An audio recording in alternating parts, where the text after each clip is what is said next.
ಇದು Asianet news network ಪ್ರಸ್ತುತಿ. ನೀವು ನೋಡ್ತಾ ಇದ್ದೀರಾ ಸುವರ್ಣ ನ್ಯೂಸ್ 24/7.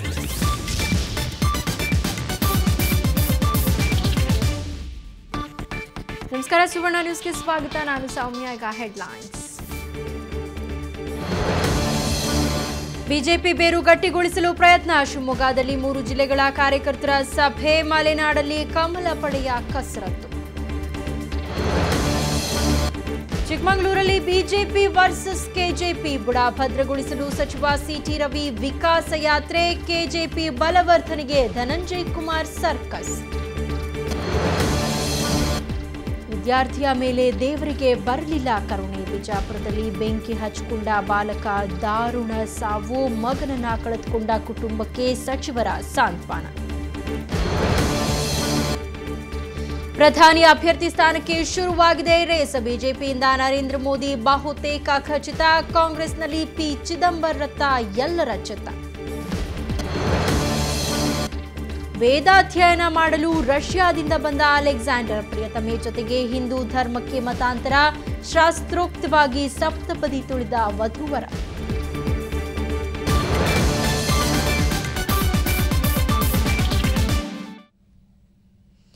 ಮಾಜಿ ಸಿಎಂ ಯಡಿಯೂರಪ್ಪ ಬಿಜೆಪಿಗೆ ಗುಡ್ ಬೈ ಹೇಳಿದ ಮೇಲೆ ಅವರ ತವರು ಜಿಲ್ಲೆ ಶಿವಮೊಗ್ಗದಲ್ಲಿ ಬಿಜೆಪಿ ಬಲವರ್ಧನೆಯ ಕಸರತ್ತು ಶುರುವಾಗಿದೆ. ಇವತ್ತು ಶಿವಮೊಗ್ಗದಲ್ಲಿ 3 ಜಿಲ್ಲೆಗಳ ಬಿಜೆಪಿ ಕಾರ್ಯಕರ್ತರ ಸಮಾವೇಶ ನಡೆಯಿತು.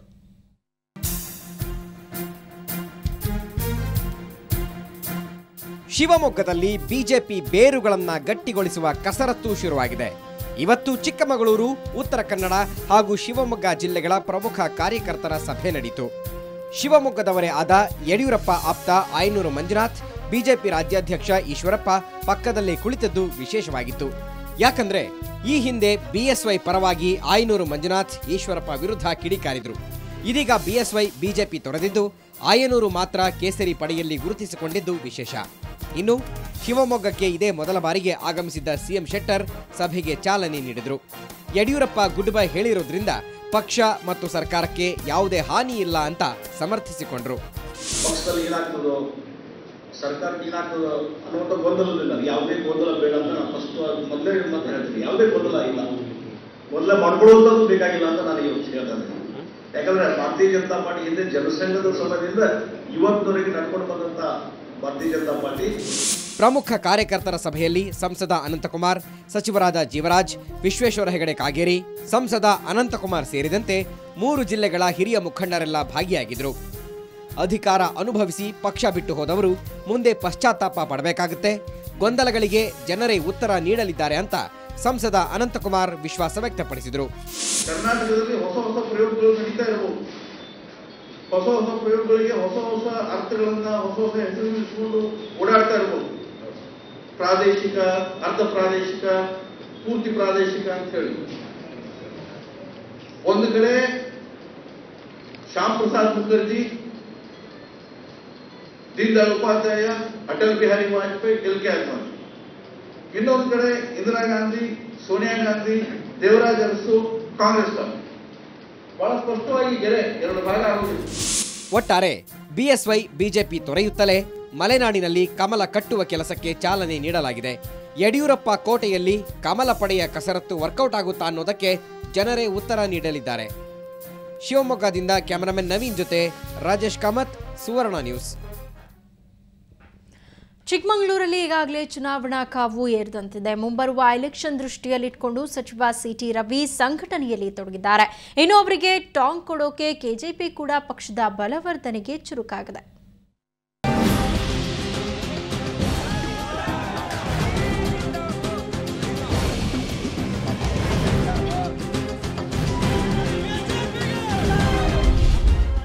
ಚಿಕ್ಕಮಗಳೂರಿನಲ್ಲಿ ವಿಕಾಸ ಯಾತ್ರೆಯ ಆರ್ಭಟ ಜೋರಾಗಿದೆ.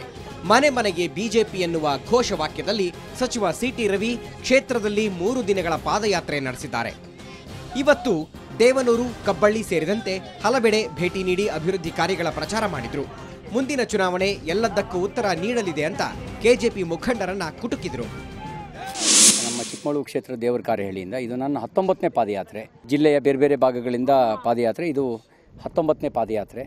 ಇದು ಸಾಮರಸ್ಯಕ್ಕೋಸ್ಕರ ಪಾದಯಾತ್ರೆ ಮಾಡ್ತಾಯಿದ್ದೀವಿ. BJP ಅಂದರೆ ಅಭಿವೃದ್ಧಿಯ ಸಂದೇಶವನ್ನು ಸಾರೋದಕ್ಕೋಸ್ಕರ ಈ ಪಾದಯಾತ್ರೆಯನ್ನು ಮಾಡ್ತಾ ಇದ್ದೀವಿ. ಇನ್ನು ಬಿಜೆಪಿಯ ಭದ್ರಕೋಟೆ ಆಗಿರುವ ಚಿಕ್ಕಮಗಳೂರಿನಲ್ಲಿ ಕೆಜೆಪಿ ಕಟ್ಟವು ಕಸರತ್ತು ಜೋರಾಗಿದೆ. ಕೆಜೆಪಿ ರಾಜ್ಯಾಧ್ಯಕ್ಷ ಧನಂಜಯ ಕುಮಾರ್ ಈ ನಿಟ್ಟಿನಲ್ಲಿ ಬೆಳವಾಡಿಯಲ್ಲಿ ಬೃಹತ್ ಸಭೆ ನಡೆಸಿದರು. ಬೈಕ್ ರ್ಯಾಲಿ ಮೂಲಕ ಯುವಕರನ್ನ ಸೆಳೆಯುವ ಕಸರತ್ತು ನಡೀತಾ ಇದೆ. ಸಚಿವ ಸಿಟಿ ರವಿ ಎಚ್ಚರಿಕೆಯಿಂದ ಮಾತನಾಡಲಿ ಅಂತ ಟಾಂಗ್ ಕೊಟ್ಟರು. ಸಿಟಿ ರವಿ ಅವರಿಗೆ ಅವರನ್ನು ಮಣಿಸಬೇಕು ಅಂತ ನಿಮ್ಮ ಯೋಚನೆ ಅಂತ ಕೇಳಿದರೆ ಅವರಿಗೆ ಕಠಿಣ ಸವಾಲು ಎದುರಾಗ್ತದೆ ಅಂತ ನಾನು ಹೇಳ್ತಾ ಇರುವಂಥದ್ದು. ಚಿಕ್ಕಮಗಳೂರು ಕ್ಷೇತ್ರದಲ್ಲಿ ಕೆಜೆಪಿಯಿಂದ ನಮಗೇನು ಸೇಡಿಲ್ಲ, ಸೇಡ್ ಅವರಿಗೆ ಇರುವಂಥದ್ದು. ಅವರು ಒಂದು ಸ್ವಲ್ಪ ಬುದ್ಧಿ ಸ್ಥಿಮಿತದಲ್ಲಿ ಇಟ್ಕೊಂಡು ಮಾತಾಡಿದರೆ ಒಳ್ಳೆಯದು. ಒಟ್ಟಾರೆ ಚಿಕ್ಕಮಗಳೂರಿನಲ್ಲಿ ಬಿಜೆಪಿ ವರ್ಸಸ್ ಕೆಜೆಪಿ ಮಧ್ಯೆ ಬಲಾಬಲ ತೋರಿಸುವ ಸರ್ಕಸ್ ಶುರುವಾಗಿದೆ. ಮುಂದಿನ ಚುನಾವಣೆಯಲ್ಲಿ ಇದಕ್ಕೆಲ್ಲ ಸ್ಪಷ್ಟ ಉತ್ತರ ಸಿಗಲಿದೆ. ಚಿಕ್ಕಮಗಳೂರಿನಿಂದ ಕ್ಯಾಮರಾಮನ್ ಶಶಿ ಜೊತೆ ಆಲ್ದೂರು ಕಿರಣ್, ಸುವರ್ಣ ನ್ಯೂಸ್. ಮಾಜಿ ಸಿಎಂ ಯಡಿಯೂರಪ್ಪ ಈಗ ಕೆಜೆಪಿ ಸಂಘಟನೆ ಮಾಡೋದ್ರಲ್ಲಿ ಫುಲ್ ಬ್ಯುಸಿಯಾಗಿದ್ದಾರೆ. ಹೀಗಾಗಿ ಬಿಜೆಪಿ ನಾಯಕರು ಹಾಗೂ ಹೈಕಮಾಂಡ್ ಜೊತೆಗಿನ ಜಗಳ ಗುದ್ದಾಟಗಳಿಗೆ ಬ್ರೇಕ್ ಬಿದ್ದಿದೆ. ಹಾವೇರಿ ಸಮಾವೇಶಕ್ಕೆ ಪೂರ್ವಭಾವಿಯಾಗಿ ಇವತ್ತು ಧಾರವಾಡ ಮತ್ತು ಹುಬ್ಬಳ್ಳಿಯಲ್ಲಿ ಪೂರ್ವಭಾವಿ ಸಮಾವೇಶಗಳಲ್ಲಿ ಭಾಗಿಯಾಗಿದ್ರು.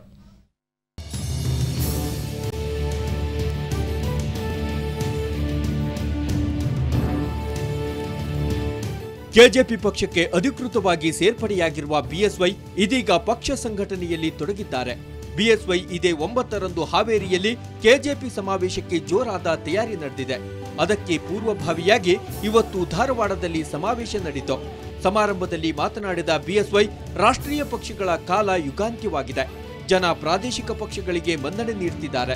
ಕೇಂದ್ರದಲ್ಲಿ ಸರ್ಕಾರ ರಚನೆ ಮಾಡಬೇಕಂದ್ರೆ ಪ್ರಾದೇಶಿಕ ಪಕ್ಷಗಳ ಅವಶ್ಯಕತೆ ಇದೆ ಎಂದು ಮಾಜಿ ಮುಖ್ಯಮಂತ್ರಿ ಯಡಿಯೂರಪ್ಪ ಹೇಳಿದರು. ಧಾರವಾಡದಲ್ಲಿ ಕೆಜೆಪಿ ಸಮಾವೇಶ ಉದ್ಘಾಟಿಸಿ ಮಾತನಾಡಿದ ಅವರು, ಬಿಜೆಪಿ ನನ್ನ ಮೂಗಿಗೆ ತುಪ್ಪ ಸವರಿ ಮೋಸ ಮಾಡಿದೆ. ಹೀಗಾಗಿ ನಾನು ಪಕ್ಷ ಕಟ್ಟು ನಿರ್ಧಾರ ಮಾಡಿದೆ ಎಂದರು. ಹುಬ್ಬಳ್ಳಿಯಲ್ಲಿ ನಡೆದ ಮುಸ್ಲಿಂ ಸಮಾವೇಶದಲ್ಲಿ ಬಿಎಸ್ವೈ ತಾವು ಮುಸ್ಲಿಂ ವಿರೋಧಿಯಲ್ಲ ಅಂತ ಹೇಳಿದರು. ಸಮಪಾಲು ಸಮಬಾಳು ನನ್ನ ಸಿದ್ಧಾಂತ. ಮುಸ್ಲಿಮರಿಗೆ ನಾನೆಂದೂ ದ್ರೋಹ ಮಾಡಿಲ್ಲ. ನನ್ನ ವಿರುದ್ಧ ಕೆಲವರಿಂದ ಅಪಪ್ರಚಾರ ನಡೆದಿದೆ. ಕೆಜೆಪಿಯಿಂದ ಮುಸ್ಲಿಮರಿಗೂ ಟಿಕೆಟ್ ನೀಡಲಾಗುವುದು ಅಂದ್ರು. ಹಿಂದೂ, ಮುಸ್ಲಿಂ, ಕ್ರಿಶ್ಚಿಯನ್ ಒಂದೇ ತಾಯಿಯ ಮಕ್ಕಳದೇ ಬಾಳುವಂತೆ ನಾನು ನೋಡ್ಕೊಳ್ತೇನೆ. ಹಿಂದೂಗಳಿಗೆ ಅನ್ಯಾಯ ಆಗಲಿ, ನಮ್ಮ ಮುಸ್ಲಿಂ ಬಂಧುಗಳಿಗೆ ಅನ್ಯಾಯ ಆಗಲಿ, ಕ್ರಿಶ್ಚಿಯನ್ ಬಂಧುಗಳಿಗೆ ಅನ್ಯಾಯ ಆಗಲಿ, ನಾನು ನ್ಯಾಯಪರವಾಗಿ ನಿಲ್ತೇನೆ ಅನ್ನೋ ಭರವಸೆಯನ್ನು ಅಲ್ಲಾ ಮೇಲೆ ಪ್ರಮಾಣ ಮಾಡಿ ಇವತ್ತು ನಿಮ್ಗೆ ಹೇಳಕ್ಕೆ ಇಷ್ಟಪಡ್ತೇನೆ. ಇದಕ್ಕೂ ಮುನ್ನ ಬೆಳಗಾವಿಯಲ್ಲಿ ಶ್ರೀ ಕ್ಷೇತ್ರ ಮುಗಳಖೋಡ ಜಿಡಗ ಶ್ರೀ ಷಡಕ್ಷರಿ ಶಿವಯೋಗಿ ಡಾಕ್ಟರ್ ಮುರುಘಾ ರಾಜೇಂದ್ರ ಮಹಾಸ್ವಾಮಿಗಳ 28ನೇ ಗುರುವಂದನಾ ಕಾರ್ಯಕ್ರಮದಲ್ಲಿ ಭಾಗವಹಿಸಿದ್ದರು. ಮಾಜಿ ಸಿಎಂಗಳಾದ ಎನ್ ಧರ್ಮಸಿಂಗ್ ಹಾಗೂ ಎಚ್ಡಿ ಕುಮಾರಸ್ವಾಮಿ, ಮಾಜಿ ಸಚಿವರಾದ ಶ್ರೀರಾಮುಲು, ಎಬಿ ಪಾಟೀಲ್ ಸೇರಿದಂತೆ ಹಲವರು ಒಂದೇ ವೇದಿಕೆಯಲ್ಲಿದ್ದದ್ದು ವಿಶೇಷವಾಗಿತ್ತು.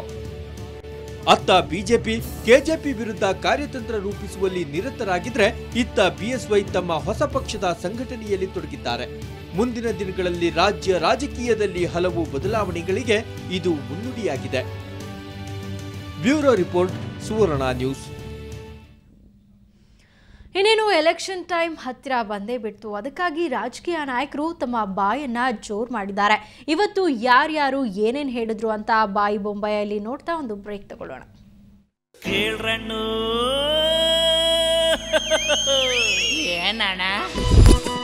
ಯಾರು ಎಷ್ಟು ಮಾತನಾಡಿದ್ರು ಕೂಡ ಜನ ಏನ್ ತೀರ್ಮಾನ ಮಾಡ್ತಾರೆ ಅದೇ ಅಂತಿಮ. ಇಲ್ಲಿ ಬದಲಾವಣೆ ಬೇಕು ಅಂತ ಬಯಸ್ತಾ ಇದ್ದಾರೆ. ಮತ್ತೆ ಕೆಜೆಪಿ ಪರವಾಗಿ ಜನ ನಿಲ್ಬೇಕು ಅಂತ ತೀರ್ಮಾನ ಮಾಡಿದ್ದಾರೆ. ನಮಗೇನು ಸೇಡಿಲ್ಲ, ಸೇಡ್ ಅವರಿಗೆ ಇರುವಂತದ್ದು. ಅವರು ಒಂದ್ ಸ್ವಲ್ಪ ಬುದ್ಧಿ ಸ್ಥಿಮಿತದಲ್ಲಿ ಇಟ್ಕೊಂಡು ಮಾತಾಡಿದ್ರೆ ಒಳ್ಳೇದು. ಕಾಣ್ತಾ ಇದ್ದಾರೆ ನಾನು ತಾನೇ ರಾಜ್ಯದ ಮುಖ್ಯಮಂತ್ರಿ ಆಗ್ತೇನೆ ಅಂತ ಹೇಳಿ. ಮುಖ್ಯಮಂತ್ರಿ ಆಗೋದಕ್ಕೆ ಸಾಧ್ಯ ಇಲ್ಲ, ಜನ ಬಯಸಿದ್ರೆ ತಾನೇ.